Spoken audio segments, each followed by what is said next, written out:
పాకిస్తాన్లో శాంతి చర్చలు. ప్రధాని మోడీకి ట్రంప్ ఫోన్ కాల్. తెరపైకి భారత్ మధ్యవర్తిత్వం. మోడీ సర్కార్ రియాక్షన్ ఏంటి? యుద్ధ సంక్షోభాన్ని ముగించే బాధ్యత భారత్ చేతికి వస్తోందా?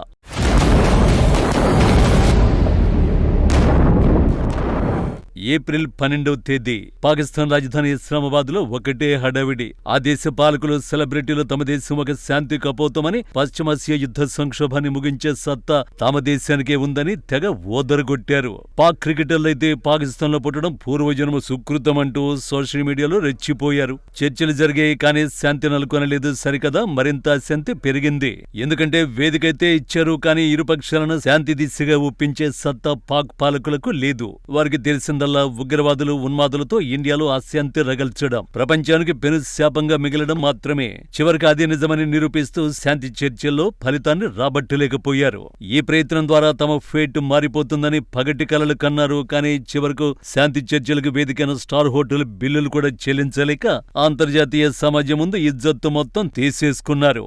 మరికొన్ని గంటల్లో రెండో విడత పీస్ చర్చలు జరగబోతున్నాయి. కానీ ఆ చర్చలు కూడా వర్కౌట్ అవుతాయన్న నమ్మకం ఎవరిలోనూ లేదు. దీనికి ఒకే ఒక్క ఫోన్ కాల్ ఉదాహరణగా నిలుస్తుంది. ట్రంప్ నుంచి మోడీకి వచ్చిన ఫోన్ కాల్ అది.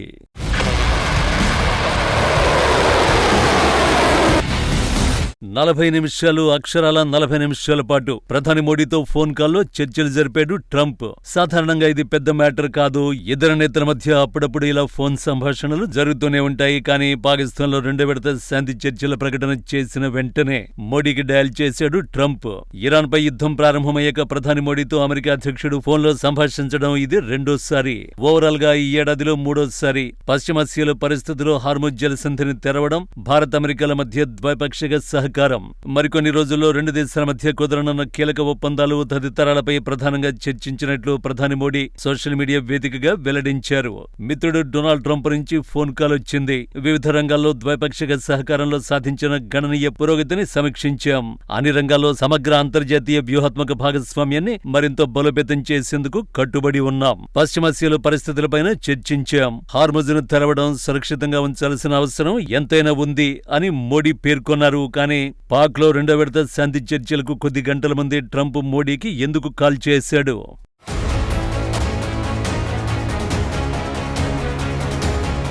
I just want you to know we all love you.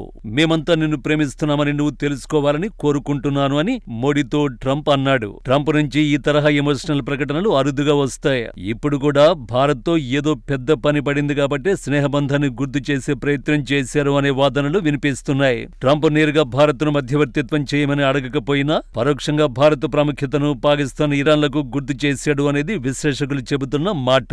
ఒకవైపు పాక్ చర్చలకు ఆతిథ్యమిస్తుంటే, మరోవైపు ప్రపంచంలోనే అతిపెద్ద ప్రజాస్వామ్య దేశమైన భారత్ మోడీతో తనకున్న సాన్నిహిత్యాన్ని చాటుకోవడం ద్వారా ప్రాంతీయ నిర్ణయాల్లో భారత అభిప్రాయం కూడా కీలకమని ట్రంప్ సంకేతాలు ఇచ్చాడని అంటున్నారు. కట్ చేస్తే ఈ పరిణామాలపై భారత్లోని అమెరికా రాయబారి సెర్గియో గోర్ కూడా ఇద్దరు నేతల మధ్య సంభాషణ సానుకూలంగా సాగిందన్నాడు. పశ్చిమాసియాలో నెలకొన్న పరిణామాలను ప్రధాని మోడీకి ట్రంప్ వివరించారని తెలిపాడు.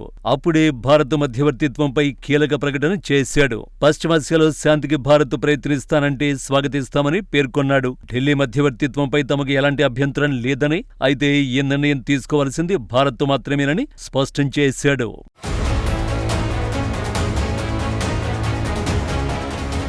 అటు ట్రంప్ ఫోన్ కాల్లో మోడీని కాకాపట్టడం, ఇటు మధ్యవర్తిత్వంపై సెర్గియో గోర్ పరోక్షంగా భారత్ను ఆహ్వానించడం తీవ్ర చర్చనీయాంశమవుతోంది. పశ్చిమాసియాలో ముఖ్యంగా ఇజ్రాయెల్, ఇరాన్, అరబ్ దేశాల మధ్య భారత్కు ఉన్న పరపతి మరే దేశానికి లేదు. భారత్కు ఇజ్రాయెల్తో రక్షణ సంబంధాలు ఉన్నాయి. అలాగే ఇరాన్తో చాబహార్ పోర్టు వంటి వ్యూహాత్మక సంబంధాలు ఉన్నాయి. మరోవైపు అరబ్ దేశాలతోనూ అత్యంత సన్నిహిత సంబంధాలు ఉన్నాయి. ట్రంప్ మొదటి నుంచి అబ్రహం ఒప్పందాల ద్వారా అరబ్ ఇజ్రాయెల్ శాంతిని కోరుకుంటున్నాడు. ఈ ప్రక్రియలో మోడీ ఓ కీలకమైన సౌమ్యమైన శక్తిగా ఉపయోగపడగలరని ట్రంప్ భావిస్తున్నట్టు కనిపిస్తోంది. సెర్గియో గోర్ ఉద్దేశం ప్రకారం ఒకవేళ అమెరికా, ఇరాన్ మధ్య యుద్ధం తలెత్తితే దాన్ని ఆపగలిగే లేదా ఇరాన్ చర్చల వైపు మళ్లించగలిగే ఏకైక దేశం భారత్ మాత్రమే. పాకిస్తాన్ కూడా ఇరాన్ సరిహద్దును పంచుకుంటుంది కాబట్టి అక్కడ జరుగుతున్న అంతర్గత చర్చల్లో భారత్ పాత్ర ఒక కీలక భౌగోళిక రాజకీయ చర్చగా మారింది. అధికారికంగా చెప్పకపోయినా ట్రంప్ తన 40 నిమిషాల ఫోన్ కాల్లో పశ్చిమాసియాలో శాంతి కోసం భారత్ తన ప్రభావాన్ని వాడాలని కోరి ఉండొచ్చని విశ్లేషకులు అంచనా వేస్తున్నారు.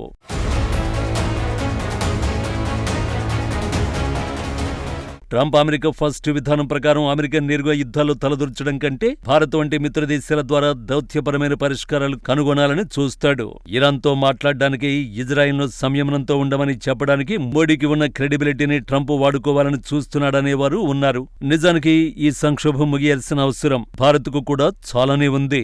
పశ్చిమాసియాల యుద్ధం ఆగితే భారత్కు చమురు సరఫరా సులభమవుతుంది. India, middle east, Europe economic corridor సాకారం కావాలంటే అక్కడ శాంతి ఉండాలి. దీని ట్రంప్ సాయంతో భారత్ ముందుకు తీసుకెళ్లొచ్చు.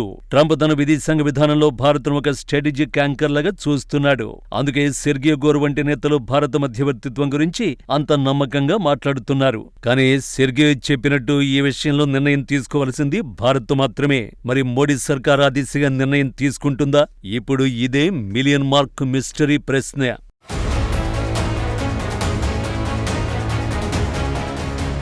ముందే చెప్పుకున్నట్టు ఈ యుద్ధ సంక్షోభం ముగియడం భారత్కు కూడా చాలా కీలకం. కానీ పాకిస్తాన్ లాగా ప్లానింగ్ లేకుండా మధ్యవర్తిత్వానికి సిద్ధపడదు. ఢిల్లీ వేదికగా శాంతి చర్చలు జరిగే అవకాశం ఎప్పుడు వస్తుంది అంటే ఇరు పక్షాలు భారత్ పట్ల పూర్తి విశ్వాసాన్ని ప్రకటించినప్పుడు మాత్రమే. అయితే రష్యా ఉక్రెయిన్ సంక్షోభంలో ఇది యుద్ధాల యుగం కాదు అని ప్రపంచానికి చాటి చెప్పిన ప్రధాని మోడీ ఇప్పుడు పశ్చిమాసియాలు కూడా అదే బాధ్యతను భుజానికి ఎత్తుకుంటారా? అమెరికా, ఇరాన్ మధ్య వారధిగా నిలిచి ప్రపంచ శాంతికి భారత్ కేరఫ్ అవుతుందా? సౌత్ బ్లాక్ నుండి రాబోయే తదుపరి అడుగు ఏంటి అనేది ఇప్పుడు ప్రపంచవ్యాప్తంగా ఆసక్తిని రేకెత్తిస్తోంది. ఏది ఏమైనా పాక్ వైఫల్యం తర్వాత ప్రపంచం మొత్తం ఇప్పుడు ఆశగా చూస్తున్న ఏకైక దేశం India. Let's wait and watch.